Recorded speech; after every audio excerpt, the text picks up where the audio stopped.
O assunto do vídeo de hoje vai ser fonemas e alofones. O livro-texto base que eu estou utilizando por aqui é um clássico, né? Thaís Cristófaro de Silva. Este livro me ajudou muito na disciplina de fonética e fonologia na Faculdade de Letras, nessa disciplina específica.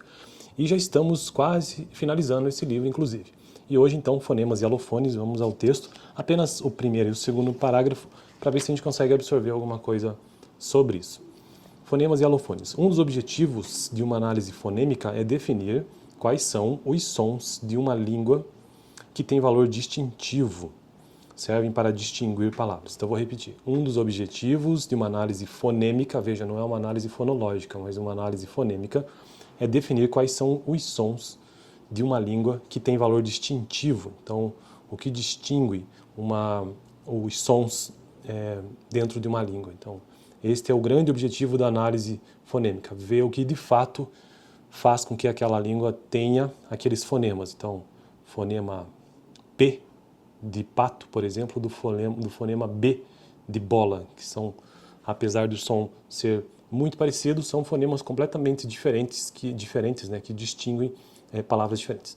Sons que estejam em oposição, por exemplo, F, né? Esse som, a consoante, e V de vaca, né? V. Veja que um é sonoro, o outro não. Então nós temos duas palavras, faca e vaca. Faca e vaca. São caracterizados como unidades fonêmicas distintas e são denominados fonemas.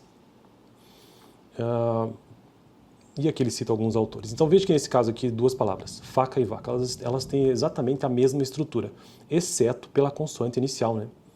Por esse segmento vocálico aqui, vocálico não, é consonantal, né? Duas consoantes, então faca e vaca.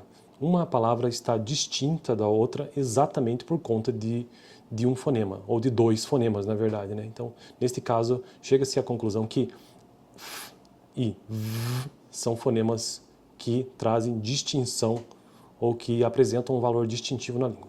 O procedimento habitual de identificação de fonemas é buscar duas palavras com significados diferentes, cuja cadeia sonora seja idêntica. Então veja que o exemplo faca e vaca, F-A-V-A, é F-C-A, né? F-A-C-A, faca, e vaca, V-A-C-A. Veja que a estrutura da palavra é exatamente a mesma.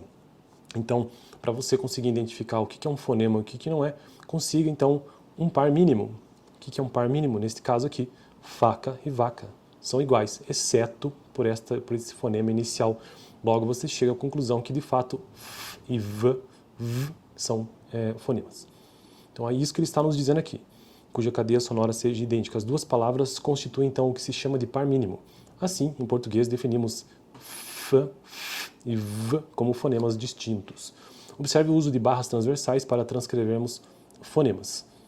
Uma vez que o par mínimo faca e vaca demonstra a oposição fonêmica, dizemos que o par mínimo faca e vaca caracteriza os fonemas f e v.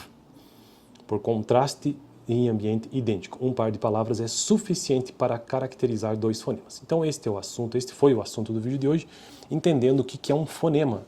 E um fonema a gente consegue encontrar quando você faz, então, ou encontra, né, um par mínimo de palavras, que a única diferença entre estas palavras seja um